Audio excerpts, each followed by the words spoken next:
Assalamualaikum warahmatullahi wabarakatuh.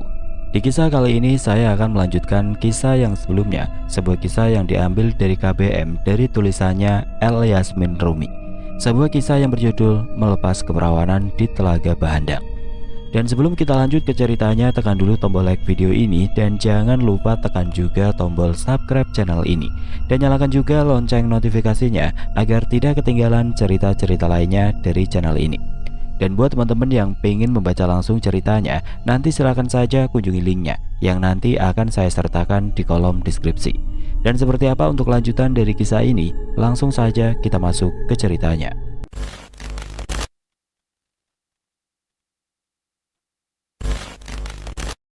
Kesadaran Raka Balu hilang seketika setelah dua anak panah menembus dadanya. "Kita pergi sekarang, aku akan membawa kakak." Arya berusaha menaikkan Raka Balu ke punggung kuda dibantu oleh Jata. Mereka pun melesat pergi menembus malam, diiringi remang rembulan. Ya, kedua kuda itu dipacu secepat mungkin untuk sampai di istana. Karena Raka Balu tidak hanya tertusuk anak panah biasa, ketika anak panah menancap, ujungnya patah. Bukan berarti terlepas, sebab memang didesain untuknya sepanjang jari telunjuk digetingkan. Dan disitulah racun panah itu. Kalau sudah tertancap, racun akan menjalar melalui darah sampai ke jantung. Racun dari batang pomai itu tidak akan mematikan bila tertelan, tapi bekerja dengan mujur bila terjadi kontak dengan darah, dan Raka Balu sekarat karena panah beracun itu menembus dadanya. Sedangkan Kalawa duduk termangu di dekat jendela setelah berusaha memasang bangsal itu. Tapi tidak bisa. Kalawa tidak tahu bagaimana cara memasang bangsal yang benar. Ia pun tahu benda itu setelah Raka Balu membawanya. Kalawa menganggap lepasnya bangsal itu adalah firasat buruk karena seiringan dengan perasaan yang tiba-tiba tidak nyaman. "Kanda tidak apa-apa kan?" Kalawa bermonolog penuh harap. Ia menuang resah hingga mengenang di ujung langit malam. Sejak kembali dari Telaga Bahandang, Kalawa tidak pernah tidur nyenyak sampai malam ini. Ada saja hal yang membuatnya tidak bisa memejamkan mata. Selarut itu Kalawa masih betah duduk di dekat jendela, sepemandangan ke arah purnama. Kalawa tercenung duduk di lincak bertopang dagu di jendela hingga tidak sadar segumpal asap hitam tipis melindap masuk dari bawah celah pintu. Asap itu bagai merayap di lantai menuju Kalawa dan tanpa disadari mengerubungi kedua kakinya, masuk ke tubuhnya melalui sela-sela jari kaki. Sebelumnya Kalawa merasa baik-baik saja. Tapi mendadak dadanya terasa sesak, kepala berdenyut hebat. "Kenapa ini?" Pandangan Kalawa perlahan mengabur, lalu berusaha bangun, tapi limbung, nyaris terjerembab. Dada dan kepala yang sama sakitnya membuat Kalawa tidak mampu berjalan menuju ranjang yang berjarak 2 depak. Napas mulai tersegal, Kalawa tidak kuasa lagi hingga ambruk di samping lincak. Tidak seorang pun mengetahui sampai Cindai sendiri yang memergoki Kalawa tergeletak di lantai pagi itu. "Ya yuk." Pegikan Cindai membuat terkejut para abdi yang berlalu lalang di depan sana. Kepanikan itu selaras dengan kedatangan Arya yang membawa kakaknya dalam keadaan sekarat. Semua panik dan heboh mengetahui Raka Balu terluka parah hingga kabar itu sampai ke telinga Raja Kelayang Tanjung dan istrinya Ruknila. "Raka Balu?" Ruknila menghambur masuk ke kamar saat melihat anaknya dipopong Arya dan Jata. Apalah daya Raja Kelayang Tanjung yang tidak bisa bangun melihat langsung keadaan anaknya. "Apa yang terjadi?" "Kami diserang dan kakak terkena panah ketika melindungiku," jawab Arya begitu lirik. Ada sesal dalam hatinya karena sempat membenci kakak tirinya itu. Kebetulan Labi tidak berada di istana setelah izin pamit pergi ke selatan menemui sesepuh. Jadi Bomo yang lain dipanggil untuk segera menolong Raka Balu yang sudah sekarat. Dengan tergesa Bomo itu datang dan memeriksa keadaan Raka Balu tanpa membuang waktu. Denyut nadi samar, tapi masih terasa degupnya. Racun itu memang menjalar ke seluruh tubuh melalui aliran darah. Tapi Raka Balu bukan orang yang mudah tumbang, walau sewaktu kecil sampai remaja pernah mengalami sakit keras. Lalu lelaki tua datang mendekati Ruknila yang berdiri gelisah menunggui anaknya. "Tenanglah Ruknila, cucuku dilindungi oleh roh leluhur," ujar lelaki tua yang tidak lain adalah kakek buyut Raka Balu. Tangis Ruknila terhenti. Ia memandang lega ke arah lelaki tua itu. Terlalu panik sampai Ruknila lupa bila anaknya itu memang punya pelindung yang lain. "Bomo, cabut saja ujung anak panah itu dan obati dengan semestinya." Hayang, nama lelaki tua itu, kemudian pergi setelah berujar demikian. Mendapati ucapan seperti itu, Bomo muda pun segera melaksanakan perintah dengan mencabut hati-hati bagian tajam ujung anak panah. Selepas Hayang pergi, Cinde pula yang menghampiri Ruknila dalam keadaan panik. "Ada apa? Kenapa kau panik begini, Cindai?" "Yayu Kalawa pingsan di kamar." Semua orang terkejut mendengarnya. Kebetulan Danum dan Amala hadir juga di sana. Ruknila mempercayakan anaknya pada Bomo muda itu dan dirinya pergi bersama Cinde ke harem memastikan keadaan Kalawa. Tidak ada lelaki manapun di harem. Terpaksa Ruknila meminta penjaga gerbang harem untuk membopong Kalawa. Semula kulit Kalawa baik-baik saja. Setelah Cinde kembali bersama Ruknila, terdapat benjolan-benjolan kemerahan di tangan dan paling banyak di bagian wajah. "Kenapa ini?"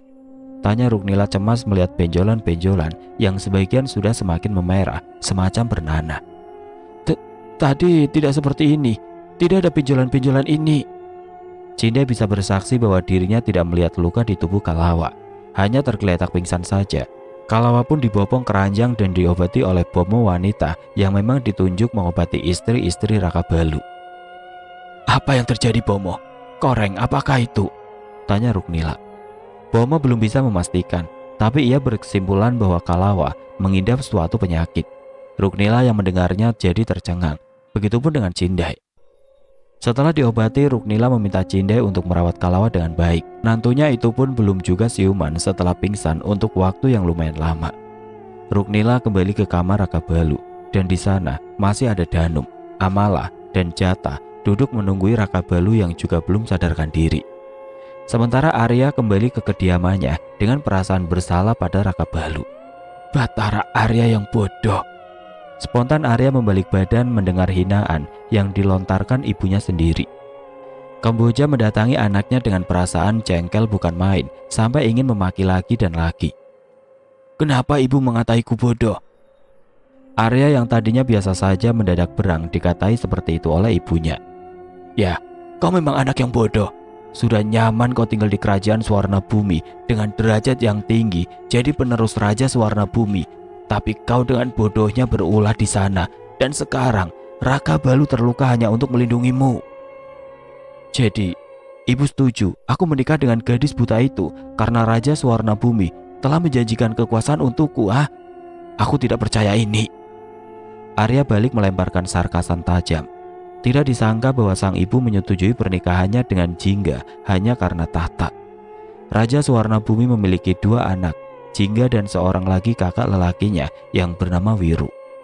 Jingga tidak bisa melihat dan Wiru sejak lama sakit-sakitan. Sedangkan Raja Swarna Bumi tidak memiliki saudara lain lagi untuk meneruskan tahta. Oleh sebab itu ia berjanji akan memberikan tahtanya pada seseorang yang tulus menikahi anaknya Jingga. "Harusnya kau memimpin kerajaan Swarna Bumi, bukan kembali lagi ke sini sebagai adik tiri yang selalu tunduk di bawah perintah Raka Balu." Sungguh, Arya tidak menyangka ibunya memiliki sifat tamak. Kamboja mendengus marah, lalu pergi meninggalkan anaknya itu. Ia menuju kediaman Raka Balu untuk berkunjung. Ternyata tidak menunggu lama, setengah hari berlalu lelaki itu sudah siuman setelah dihujam panah beracun sebanyak 2 kali. Mata sendu itu mengerja beberapa kali, kemudian terbuka dengan semestinya, dan pemandangan pertama yang dilihatnya adalah wajah-wajah cemas orang yang dikenali. "Syukurlah kau sudah sadar, nak." Semuanya pun bernapas lega tahu Raka Balu telah siuman melewati masa sekarat. Roh leluhur memang selalu melindunginya. "Kanda." Danu menghambur memeluk suaminya itu, tidak lupa meminta maaf atas kesalahannya kemarin. "Sudahlah, Kanda tidak marah," sautnya lemah dan parau. Semua hadir di sana dan hanya Kalawa yang tidak menampakkan batang hidungnya sampai Raka Balu mengira bila Kalawa masih marah karena tidak datang menemuinya yang terluka parah. "Di mana Kalawa?" Raka Balu bertanya pada siapapun yang bisa menjawab. Lantas Ruknila yang menyahut, "Kalawa tidak bisa ke sini, Raka Balu. Dia pingsan di kamar." Hanya itu yang dilaporkan Ruknila karena tidak ingin membuat Raka Balu khawatir selepas melalui masa sekarat. "Kanda jangan terlalu cemas, Kalawa akan baik-baik saja," timpal Amala. Jangan pikirkan siapapun dulu. Fokuslah dengan kesembuhan Kanda. Kali ini Danum yang menimpali. Seberapa besar melapangkan hati, rasa-rasa tidak suka itu tetap saja ada. Raka Balu hanya diam. Sejuta pertanyaan terangkum dalam benaknya. Bagaimana Kalawa akan datang bila dirinya saja belum sadar dari pingsannya? Sudah seharian Kalawa terbaring tidak sadarkan diri, hingga Cindai semakin cemas dibuatnya. Yayu, bangunlah dan cepatlah sembuh. Apa Yayu tidak mau menjenguk empu yang juga sedang sakit? Ujar Cindai pelan. Hingga malam tiba barulah terlihat tanda-tanda Kalawa siuman. Ia meracau pelan dengan mata terpejam. Yayu, bangunlah, gugah Cindai yang setia menunggui Kalawa. Mata Kalawa perlahan terbuka. Sakit. Sadar-sadar Kalawa merasakan perih dan panas hampir di sekujur tubuh. Banyak benjolan yang mulai bernanah membuat Kalawa terkejut bukan kepalang. Apa ini? Gumamnya lirih dan menatapi lengan yang mulai ditumbuhi benjolan misterius. Aku mendapati Yayu pingsan di kamar dan koreng itu baru muncul pagi tadi. Yayu tidak usah khawatir karena Bomo sudah meramu obat untuk Yayu. Sautnya sembari menunjuk semangkuk obat dengan aroma menyengat yang telah diracik untuk mengobati koreng bernanah itu. Cindai masih bergeming di samping ranjang. Sorot matanya menampakkan keraguan, ragu untuk memberitahu Kalawa tentang keadaan Raka Balu. Yayu, hari ini empu sudah pulang, tapi... Tiba-tiba keraguan itu semakin mencuat, membuat Kalawa merautkan alis. Tapi kenapa Cindai? Tapi empu pulang dalam keadaan terluka Yayu. Kabarnya mereka diserang dari sekelompok begundal dan empu terkena panah. Kanda baik-baik saja. Seketika Kalawa dan Cindai menoleh ke arah pintu. Kanda? Kalawa terdiam memandangi lelaki yang berdiri di ambang pintu, sedangkan Cindai ternganga tidak percaya. Bukankah lelaki itu pagi tadi pulang dengan luka parah? Raka Balu berjalan pelan sembari memegangi dada mendekati ranjang, di mana selirnya terbaring lemah. Kanda, apa yang terjadi? Raka Balu duduk di sisi ranjang. Cindai pun dimintanya untuk keluar. Kanda tidak apa-apa, hanya terkena panas saja. Hanya terkena panas saja. Seolah kejadian semalam serupa permainan biasa, padahal dirinya sudah meregang nyawa. Kalawa bangun duduk bersandar. Ia jadi tidak nyaman dengan tatapan mengamati dari suaminya. Malu pun ada, gara-gara beberapa koreng yang mulai bermunculan di wajah. Tanpa bicara, Raka Balu menyibak baju Kalawa hingga tampak perut mulusnya. Di mana bangsalmu, Dinda? Kalawa mendongak tatkala pertanyaan itu mengingatkannya pada jalinan tali 7 simpul. Ada Kanda, bangsal itu lepas sendiri dan Dinda tidak bisa memasangnya. Di mana bangsalnya? Kalawa merogoh bawa bantal mengambil bangsal itu. Cepat Raka Balu meraihnya, lalu dililitan kembali di perut Kalawa. Bangsal ini Kanda buat untuk menjaga Dinda selama Kanda pergi, dan memasangnya memang tidak boleh sembarangan. Salah-salah bisa tidak berfungsi. Untuk sesaat Kalawa diam memandangi suaminya memasang bangsal itu dengan telaten. Kenapa Kanda membuatkan ini untuk istri-istri Kanda? Bukankah selama berada di sini tidak ada siapapun yang bisa melukai kami? Memang tidak seorang pun berani menyentuh wanita milik Raka Balu. Siapapun itu sudah pasti berhadapan dengannya. Kanda hanya membuatkan untuk Dinda. Raka Balu menyaut tanpa sadar, membuat Kalawa kembali bertanya. Hanya untuk Dinda saja. Kenapa? Bukankah Yayu Danum yang lebih pantas Kanda buatkan ini, apalagi sedang mengandung? Raka Balu terdiam karena ada satu alasan yang tidak bisa disampaikan kepada selirnya itu untuk saat ini. Diamnya Raka Balu serupa embun yang menyimpan misteri layunya Kuntu Melati. Ingat, lepas bangsal ini hanya ketika pergi ke tandas dan saat kita berhubungan badan. Bila Dinda tidak bisa memasangnya, peganglah bangsal ini dan tunggu sampai Kanda datang. Kalawa mengangguk saja meski ada tanda tanya yang belum tersampaikan. Kenapa harus dirinya? Apakah suaminya itu hanya takut dirinya seorang yang terluka, sedangkan yang lain tidak? Bagaimana dengan Danum yang seantero kerajaan tahu bila wanita itu istri kesayangan Raka Balu? Harusnya Danum yang lebih diutamakan sebagai permasyuri, bukan Kalawa yang hanya selir dari seorang anak tabib. Kanda, kembalilah dan istirahat. Kanda pun terluka. Raka Balu memang akan kembali setelah memastikan keadaan Kalawa yang rupanya lebih dari pingsan. Di luar kamar, Jata menunggu bersama dengan seorang bomo wanita yang memeriksa keadaan Kalawa. "Ada apa?" tanya Raka Balu. Pelan sekali Jata menyahut, "Empu, ada yang ingin disampaikan oleh Bomo." Pandangan Raka Balu berpindah ke arah wanita parubaya yang berdiri tertunduk. "Kau ingin mengatakan bahwa selirku bukan sakit biasa? Aku sudah tahu." Jata mendongak heran. Dari mana tuannya itu tahu, sedangkan Bomo belum mengatakan apapun. Lantas Raka Balu pergi begitu saja meninggalkan harem. "Empu, apakah sakitnya Yayu Kalawa memang bukan sakit biasa?" Jata mengekor memberanikan diri untuk bertanya. Raka Balu berhenti melangkah bukan karena pertanyaan Jata, tapi nyeri di dada yang datang dan pergi. Ia menarik nafas pelan meredam rasa sakit. "Iya, selirku memang bukan sakit biasa. Dia diteluh. Sakit itu sama dengan sakit yang diderita sepupuku dulu," sahut Raka Balu. "Siapa yang berbuat seperti itu, Empu? Setauku, Yayu Kalawa adalah perempuan baik yang banyak temannya. Tidak mungkin punya musuh, dan aku pun tidak menyangka jika Empu sudah tahu guna-guna itu." "Jika aku tahu siapa dalangnya, maka sudah kutebas batang lehernya. Sudah lama aku tahu ada seseorang yang berniat jahat. Bahkan sehari setelah menikah denganku, ada yang lancang menggunakan karuhai kepadanya yang disalurkan melalui kicauan burung punai. Itulah sebabnya aku membuatkan bangsal untuk Kalawa demi melindunginya selama aku pergi. Tapi bangsal itu entah bagaimana bisa terlepas." Kini Jata tidak heran. Tuannya itu memang selalu cerdas dan cepat mencari titik vital dalam sebuah masalah. Raka Balu tidak tahan lagi dengan sakit yang mulai menggila. Kembali ke kamarnya secepat mungkin karena memang tidak dianjurkan banyak bergerak. Tidak ayal luka pun kembali berdarah hingga membasahi kain penutup. "Empu!"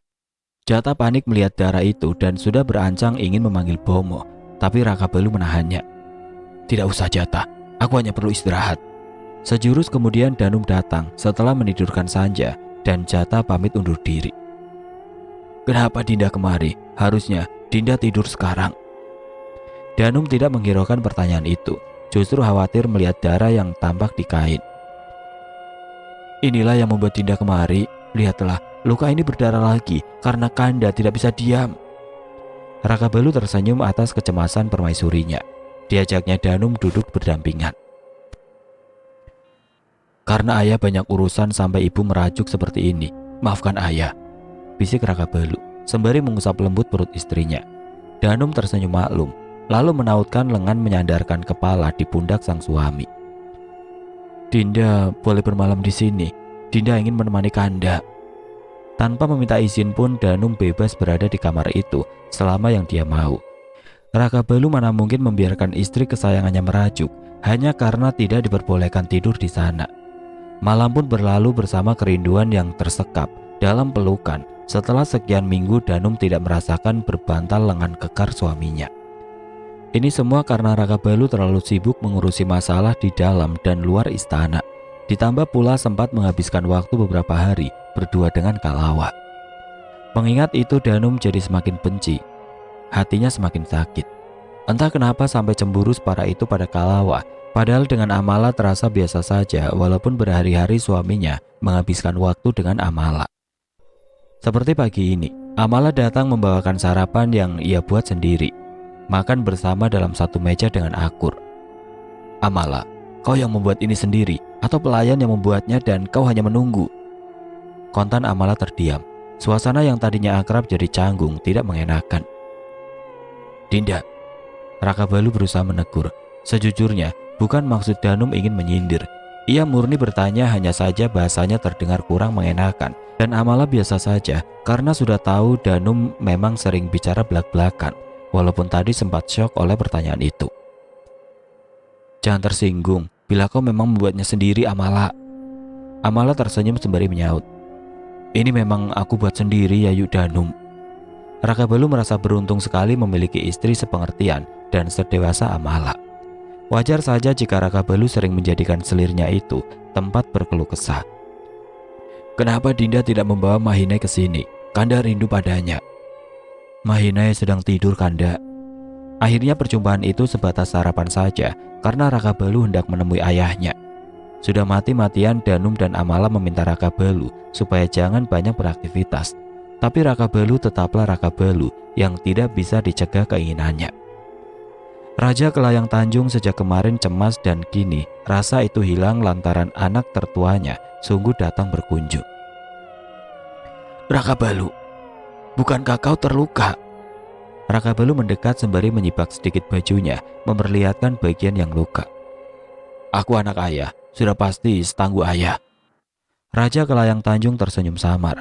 Raka Balu memang akan selalu jadi kebanggaannya. Selain keadaan ayahnya, Raka Balu pun mempertanyakan keberadaan Labi, hendak mengumbar marah karena ayahnya tidak kunjung sembuh. Tapi mendengar jawaban dari ayahnya, marah itu pun lesap. Raka Balu tidak boleh marah, sebab Labi juga pergi ke selatan menemui sesepuhnya untuk meminta bantuan dan kembali nanti berharap bisa membawa obat yang manjur untuk Raja Kelayang Tanjung. Tapi kapan lelaki itu akan kembali? Dari kerajaan Kelayang menuju desa Suruk membutuhkan waktu 5 hari untuk sampai. Belum lagi menghabiskan waktu di desa itu karena sudah pasti Labi tidak akan datang dan langsung pulang lagi setelah menerima obat. Ia masih harus berdiskusi untuk tahu sakit apakah yang diderita oleh Raja Kelayang Tanjung. Setidaknya membutuhkan lebih dari 10 hari untuk bisa kembali pulang. Sebuah harga yang mahal dan perjalanan yang melelahkan hanya untuk secupu obat. Ayah pasti akan sembuh. Raja Kelayang Tanjung pun berharap demikian, walau harapan tidak pernah sejalan dengan kenyataan. Raka Balu masih di tempat ayahnya, sedangkan harem telah heboh. Danum berulah lagi dengan menyebarkan berita jika Kalawa menderita penyakit menular. Gara-gara ucapannya itu, para abdi tidak ada yang mengurusinya, tidak ada yang berani mendekat. Bahkan mendekati kamarnya, hanya Cinda yang tetap setia. Yayu jangan memikirkan tudingan itu. Jika benar Yayu menderita penyakit menular, aku pun sudah pasti kena. Namun ucapan itu tidak meredam laju air mata Kalawa. Entah Danum ada masalah apa dengannya. Ruknila kala itu sedang berjalan bersama para abdi menuju kamar Kalawa. Danum yang melihatnya sontak menghampiri. Ruknila sedikit terkejut. Ada apa Danum? Apa ibu hendak mengunjungi Kalawa? Kemana lagi Rukmila akan pergi dengan membawa bermacam buah tangan itu. Langkahnya pun jelas ke arah kamar Kalawa. Baru saja Ruknila akan menjawab, tapi Danum menyalah bagai kilat. Untuk saat ini jangan sekali-kali ibu mendekati Kalawa karena dia menderita penyakit menular. Aku saja langsung terkejut dan keluar setelah melihat keadaannya. Kalimat itu pun ditambahi dengan gidigan ngeri. Benarkah itu? Kau tahu dari mana Danum? Kalau ibu tidak percaya silakan lihat sendiri. Banyak koreng bernanah tumbuh di wajahnya dan sudah menjalar sampai ke badan. Lihatlah, lihat sendiri. Kalau ibu tidak percaya, aku pun akan meminta izin kepada Kanda untuk menginap di rumah orang tuaku sampai dia sembuh. Kalau begitu, aku pamit dulu ibunda.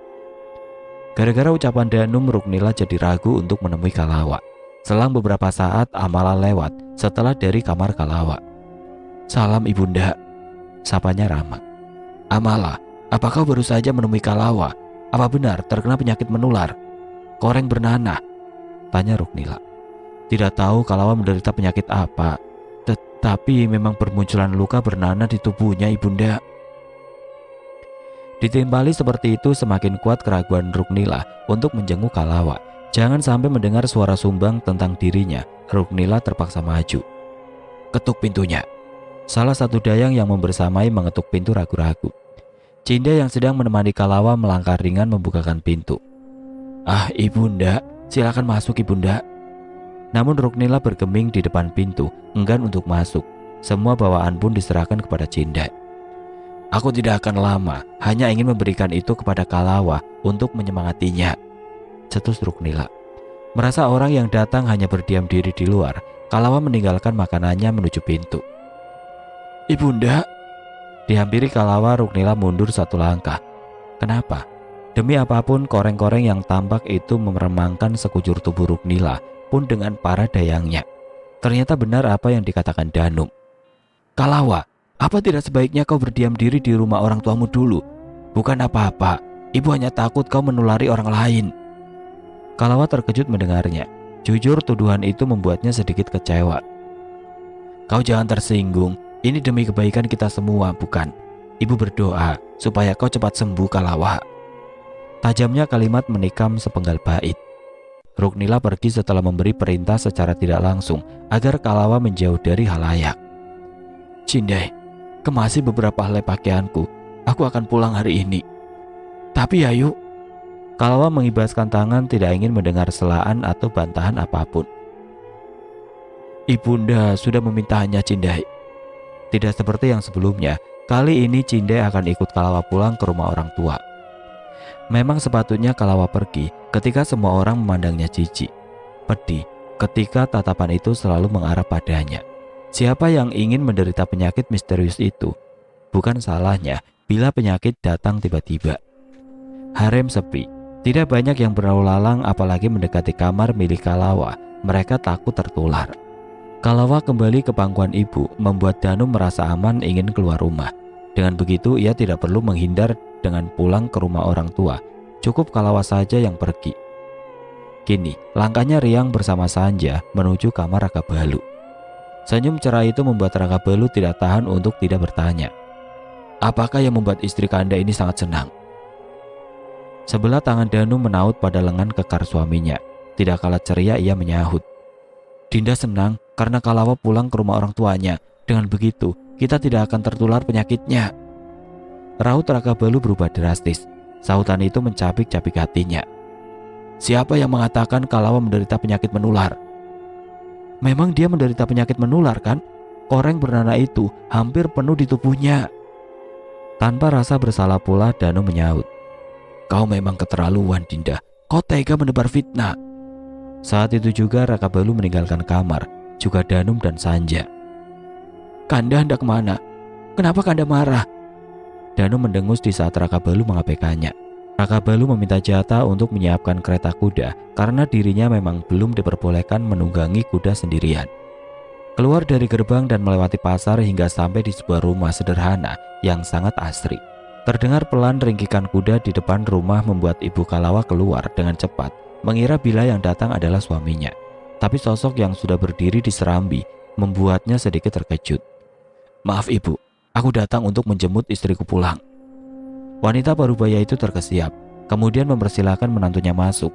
Kalawa duduk termangu seorang diri di kamarnya, menatap cuaca terik siang ini. Siapa yang mengizinkan Dinda keluar dari harem? Suara familiar itu menyentak Kalawa. Ia berbalik. Kanda di sini. Seolah tidak percaya suaminya menyusul, Raka Balu menghela sembari berjalan masuk. Jangan mendekat, Kanda. Tepat setengah depa lagi langkah Raka Balu terhenti. Dahinya berlipat. Kanda jangan mendekat, karena Dinda tidak ingin Kanda tertular. Tularkan saja, asal tidak membuat Dinda menjauh. Tanpa disuruh, Raka Balu membawa kembali Kalawa duduk bersebelahan. Ketahuilah Dinda, ini bukan penyakit menular. Ini teluh yang dikirim seseorang, sama seperti adik sepupu Kanda dulu. Kalawa terhenyak. Sejauh ini tidak terpintas akan ada orang jahat yang tega melakukan ini padanya. Benarkah Kanda? Bagaimana Kanda tahu? Apa yang tidak Raka Balu ketahui tentang semua yang terjadi pada istri-istrinya? Semua ia tahu. Raka Balu mengeluarkan bungkusan daun jati. Di dalamnya terdapat arang yang telah dilumatkan bersama daun keramunting. Campur ini dalam tempayan dan lekas mandi. Sementara Dinda mengguyur diri, Kanda akan mengeluarkan teluh itu melalui jari kaki Dinda. Kalawa mengangguk tanpa ragu. Ia menanggalkan pakaian berganti dengan selai kain. Kalawa melewati dapur menuju kamar mandi. Detik berikutnya Raka Balu yang ikut masuk, membuat Cinda dan Wani jadi saling menoleh. Raka Balu meraih, seliri meminta Kalawa mandi sambil duduk untuk mempermudahkannya mengeluarkan asap hitam yang diketahui masuk melalui sela jari kaki. Dinda harus tahan, imbunya setelah Kalawa mulai mengguyur diri. Kalawa mengangguk mantap, mengira hanya dipijat biasa. Tahu-tahu menjerit kesakitan. Raka Balu hanya mengapit jempol Kalawa dengan jari tangannya. Itu pun tidaklah kuat. Sakit Kanda? Memang begini jika terkena teluh. Seandainya tidak ada jin dalam tubuh Dinda, pasti tidak akan merasakan sakit. Sahutnya sembari menekan jari yang lain. Kanda, berhenti. Ini sakit Kanda. Cinda dan Wani kembali saling menoleh tatkala jeritan Kalawa dari balik kamar mandi mengundang curiga. Dari jari kaki, tangan Raka Balu sontak berpindah membekap mulut istrinya yang menjerit-jerit kesakitan. Dinda, berhenti menjerit. Orang akan mengira yang tidak-tidak nanti. Sakit Kanda, sakit. Bela Kalawa dengan suara tidak kalah pelan dari Raka Balu. Jika begitu, Raka Balu tidak menyingkirkan telapak tangannya supaya istrinya leluasa berteriak meski tertahan. Jadilah, kelakuan keduanya di kamar mandi mirip dengan penculikan seperti yang sudah-sudah. Di jari terakhir pekikan Kalawa benar-benar tertahan, matanya membelalak dan spontan terkulai tidak sadarkan diri. Bau kemenyan menguar bersamaan dengan asap hitam yang keluar dari sela kaki jempol Kalawa, membumbung ke udara dan lenyap. Kalawa tidak sadarkan diri adalah wajar karena tubuhnya tidak kuat menahan energi negatif itu. Dengan dada yang masih sakit, Raka Balu menggendong Kalawa keluar kamar mandi. Sampai pingsan. Refleks Wani mencetuskan dua kata itu tatkala anaknya pingsan setelah menjerit-jerit di kamar mandi. Tolong ganti kain ini. Imbu Raka Balu pada siapa saja yang siap segera membantu mengganti kain yang telah basah di tubuh Kalawa. Aku akan menggantinya, Empu. Raka Balu berlalu menuju kamar, membawa selirnya. Wani terus memandangi anaknya tanpa berkedip yang terkulai lemas. Apa Gusti Pangeran memang begitu? Bisa melakukannya di mana saja selain di kamar? Apa sesudahnya para istri memang pingsan? Cinde tercengang atas penuturan itu. Ia menyikut sembari menggeleng tidak tahu. Cinde hanya pelayan mana tahu soal urusan intim tuanya. Bisa dipenggal kepala karena terlalu lancang. Aku harus cepat mengganti kain basah, Bu. Jika tidak, Empu marah padaku. Cinde lekas berjalan menuju kamar. Kalawa terbaring di atas peraduan, sementara Raka Balu duduk bertelanjang dada, membuka balutan obat pada lukanya yang kembali berdarah. Empu, itu... Raka Balu mengacungkan tangan memotong ucapan Cinde. Aku tidak apa-apa, ganti segera kain itu. Dengan hati-hati Cinde membuka kain di tubuh Kalawa, jangan sampai membuat koreng-koreng bernanah itu mengelupas. Bomo sudah tahu selirku sakit apa, jadi jangan lagi obat kemarin diberikan padanya. Tita Raka Balu. Sebelum pergi masih sempat dipasangnya bangsal itu di perut Kalawa. Untuk hari ini perjumpaan mereka sampai di sini. Raka Balu akan kembali untuk membahas strategi bersama Jata dan Arya untuk menumpas begundal yang kabarnya sudah memasuki wilayah Gelarak. Mereka memang harus di bumi hanguskan karena sangat meresahkan. Kembali ke istana, Raka Balu meminta Jata untuk memanggil Arya. Ada apa Jata? Kenapa kakak memintaku ke Balai Urung? Jata tidak menjawab apapun. Ia hanya meminta Arya untuk segera datang. Di sana Raka Balu sudah duduk menunggu. Arya heran entah pertemuan macam apa yang diinginkan Raka Balu, sebab Arya tidak melihat siapapun selain mereka. Kenapa kakak memanggilku? Raka Balu menyentak napas, lalu mempersilahkan Arya duduk. Para manusia durjana sudah memasuki wilayah Gelarak. Arya, aku memintamu untuk memukul mundur Daga dan kawanannya. Kalau perlu habisi mereka agar tidak lagi menimbulkan keresahan dan korban dari kebengisan mereka. Arya bergeming di tempat duduknya. Dari perintah itu bisa disimpulkan bahwa kakaknya tidak akan ikut dalam penyerangan itu. Arya sadar jikalau luka kemarin yang membuat kakaknya tidak bisa turun tangan. Apa kau tidak bersedia, Batara Arya? Bukankah inilah saatnya untuk kau menunjukkan diri agar tidak lagi disebut sebagai pangeran yang selalu berlindung di bawah ketiak ibumu? Untaian sindiran itu bagai pematik yang menyulut kemarahan dalam diri Arya. Namun, Raka Balu bukan sengaja menyindir. Memang begitulah realitanya. Semua orang selalu menyebut Arya sebagai pangeran muda yang terlalu banyak dimanjakan oleh ayah dan ibunya. Aku akan memimpin serangan. Arya menerima perintah kakaknya dengan ketegasan. Jata dan para hulu balang akan menyertaimu. Bahasan mereka tidak sampai di situ saja. Masih banyak wejangan yang disampaikan Raka Balu, termasuk dari titik mana akan menyerang, mengevakuasi para warga dan yang lainnya. Setelah usai, Arya kembali ke tempatnya untuk segera mempersiapkan diri karena besok pagi-pagi sekali akan langsung bergerak menuju wilayah Gelarak. Kemboja buru-buru mendatangi anaknya setelah mendapat bisik-bisik para abdi. Arya, panggilnya di ambang pintu. Arya tidak perlu bertanya apa alasan kedatangan ibunya kemari. Biar wanita itu sendiri yang mengungkapkannya. Kemboja berjalan gusar. Tatapannya tidak suka. Arya, kenapa kau menurut saja dengan perintah Raka Balu? Kau tidak boleh pergi. Ibu tidak mengizinkanmu, Arya. Arya jadi meradang, sebab inilah dirinya selalu dicap sebagai pangeran manja dari kerajaan Kelayak. Aku muak dikatai pecundang. Kali ini aku akan menunjukkan pada ayah bahwa aku bisa seperti Raka Balu. Arya mendengus marah menjauhi ibunya. Ia melantangkan sekalimat bahwa dirinya tidak ingin ada perdebatan apapun tentang hal ini. Bagaimanapun memang sudah waktunya unjuk kemampuan. Walau tidak sehebat, setangkas dan setangguh kakak tirinya, lihat saja, baru sehari tertembus 2 anak panah, Raka Balu sudah gentar menyusuri istana. Dari harem sampai ke Baliurung, milik ayahnya, lalu sampai pula ke rumah orang tua Kalawa. Kemboja tidak berkutik. Ia pasrah anaknya pergi menghajar para begundal durjana. Pagi itu Raka Balu sendiri yang melepas kepergian Arya dan rombongan. Doa selamat selalu menyertai rombongan itu. Jangan membuang waktu, mari kita pergi Jata. Arya pamit pergi memacu kudanya, melesat menerobos keremangan pagi.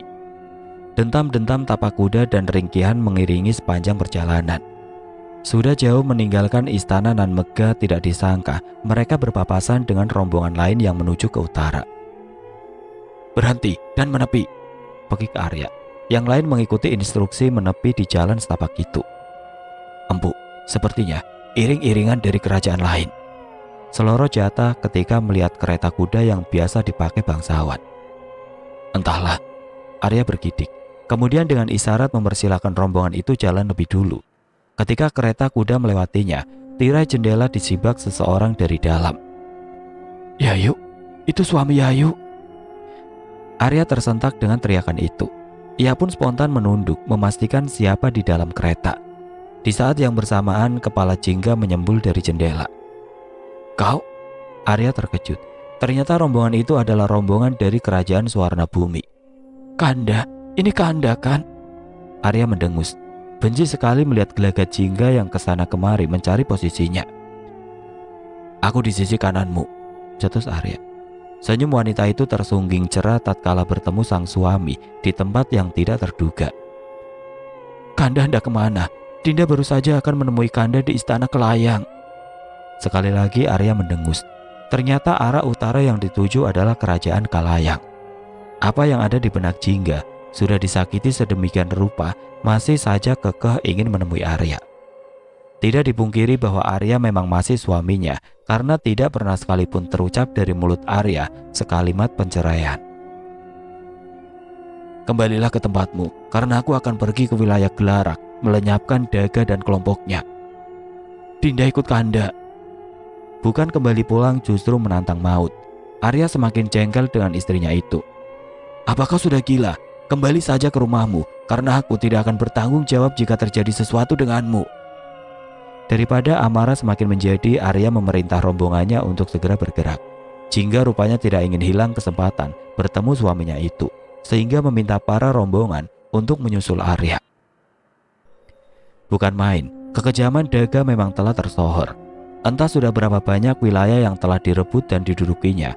Kali ini desa Gelarak yang termasuk dalam wilayah kerajaan Kalayang.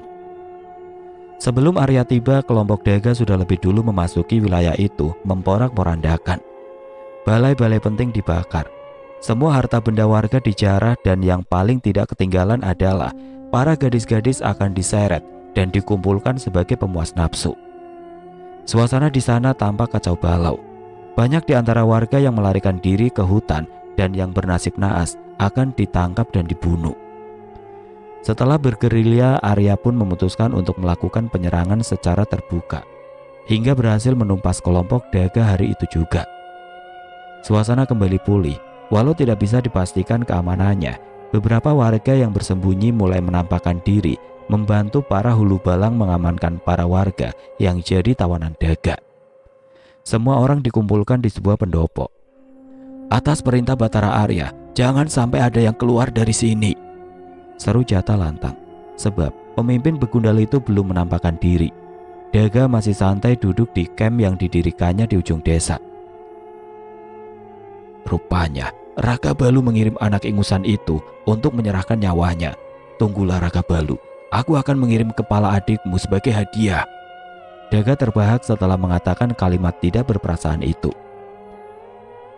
Walau tidak lagi ada pergulatan sengit, tempat itu masih saja mencekam. Di saat itu pula, rombongan anak bungsu Raja Suwarna Bumi tiba. Jata datang melapor kepada Arya perihal istrinya yang berani datang ke tempat yang sedang dilanda konflik itu. "Dia memang cari mati," teriak Arya marah. Marah memang marah, tapi Arya tidak akan membiarkan para begundal membawa wanita yang masih berstatus sebagai istrinya itu. Dengan berang Arya mendatangi Jingga yang baru turun dari kereta kuda. "Sudah aku katakan jangan kemari. Kenapa kau keras kepala sekali?" "Dinda hanya ingin bertemu Kanda." Jawaban itu mendidihkan darah Arya. Ingin sekali segala makian dan cacian ia lontarkan kepada Jingga. "Gadis sepertimu memang menyusahkan. Mati saja sekalian." Jingga terdiam mendengar sarkasan tajam, lalu ditinggalkan. Desau angin dan derap langkah yang menjauh membuat Jingga berjalan cepat mengikuti suara itu. "Kanda, tunggu. Dinda kesini hanya untuk bertemu Kanda, walaupun Dinda tidak bisa melihat." Langkah Arya terhenti sejenak. Tidak lama kembali melangkah semakin cepat meninggalkan Jingga yang tertatih mengejarnya, hingga tiba juga di sebuah balai tempat Arya mengatur strategi bersama Jata dan para prajurit handal. "Berhenti mengikutiku, Jingga. Apa kau tidak tahu aku membencimu? Benci gadis buta sepertimu. Pernikahan kita hanya sebatas lelucon agar keluargaku dan keluargamu terhibur." Mata buram Jingga merebak bayangan yang dilihatnya benar-benar mengabur tertutup air mata. "Semua orang tidak menyukaiku karena aku buta. Tapi bukan berarti aku tidak bisa melihatmu, Kanda. Bayanganmu tampak nyata di mataku. Bahkan aku bisa melihat kilatan kebencian di wajahmu. Aku kira Kanda tulus menerimaku. Setulus aku yang siap melakukan apapun untuk Kanda." "Aku mencit." "Awas!" Satu belati melesat tertancap di pilar. Untung saja Arya refleks menarik Jingga. Jika tidak, belati itu sudah menancap di punggungnya. Arya berdiri waspada bersama prajurit yang berjaga di depan balai.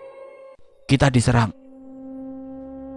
Bersamaan dengan teriakan itu, puluhan anak panah melesat menyerang para prajurit dari segala penjuru hingga tewas berkelimpangan di sana. Kali ini Daga turun tangan untuk menghabisi anak kedua dari Raja Kelayang Tanjung. "Bersembunyilah di dalam," pintanya pada Jingga. Akan tetapi Daga dan beberapa anak buahnya sudah lebih dulu masuk. Sedangkan Jata mati-matian melawan anak buah Daga di dekat gerbang desa. Mereka salah menduga jika Daga sudah kehabisan anak buah, tapi ternyata masih begitu banyak anak buah yang dimiliki. "Kalau kau memberikan gadis di pojok sana, maka akan aku ampuni kau, Batara Arya." Arya meludah. Ia tersenyum sinis menanggapi kata menjijikan itu. "Lebih baik aku bertarung sampai mati daripada memberikannya kepada manusia laknat sepertimu." 9 lawan 1 dengan kekuatan di atas rata-rata tidaklah seimbang untuk Arya. Tapi ia tidak akan mundur sedikit pun, walau tubuh tercabik di bantai kawanan begundal itu. "Kanda!" Jingga berteriak takut. Tidak jauh dari sana, tatkala Daga dan anak buahnya menyerang Arya secara serempak dan membabi buta. Jingga bisa melihatnya meski samar. Beberapa anak buah Daga mati tertembus pedang Arya, tapi bukan Arya tidak terluka dikeroyok seperti itu. Di saat Arya lengah, Daga mengayunkan pedangnya menyabet dada Arya sebanyak 2 kali dengan posisi menyilang. Darah segar langsung menyembur dari mulut Arya. "Aku akan mengirimmu ke neraka, Arya." "Kanda!" Mata pedang tajam itu terhunus di punggung Jingga, nyaris tembus keluar dada. Ia berlari cepat di saat pedang Daga sudah mengudara untuk membunuh Arya. "Jingga!" Keduanya ambruk di lantai, sama-sama berlumuran darah. Nafas Jingga tinggal sepenggal, membuat Arya memekik panik. "Kalian memang sepasangan hidup semati. Agar adil, aku akan mengirim kalian berdua ke jahanam." Daga mengayunkan pedang berancang-ancang menebas leher Arya, tetapi ringkikan kuda menunda aksinya. "Berdebah!" Seorang berteriak marah. Rakabalu datang. Ia memang sengaja menyusul Arya setelah merasa tidak nyaman melepas kepergiannya tempo hari. Mandau magis milik Rakabalu melesat mengincar jantung Daga yang tidak bisa dihalau hingga tembus mengoyak dada lelaki durjana itu. Hanya sekali serang, Daga tumbang tidak bernyawa. Rakabalu berlari menghampiri Arya yang terduduk, memeluk Jingga dengan erat. "Jingga, bertahanlah!" Mata keruh itu mengerja perlahan. Sisa darah masih tampak di sudut bibir tipisnya. Bergetar tangan Jingga menangkup pipi Arya. "Seandainya bisa bertahan, aku akan bertahan demi Kanda. Maafkan gadis buta ini yang telah mengecewakan Kanda. Maafkan gadis buta ini karena tidak tahu malu. Maafkan aku." karena lancang mengejar cinta Kanda tanpa sadar diri dengan kekurangan ini.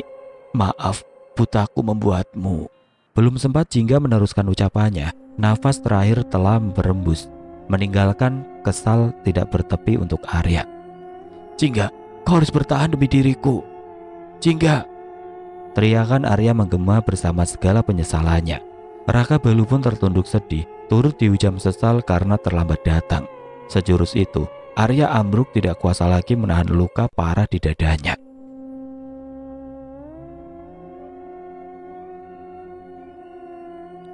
Oke teman-teman, sampai di sini dulu ceritanya. Nantikan kelanjutan kisah ini di video berikutnya. Agar tidak ketinggalan, klik tombol subscribe channel ini dan nyalakan lonceng notifikasinya. Wassalamualaikum warahmatullahi wabarakatuh.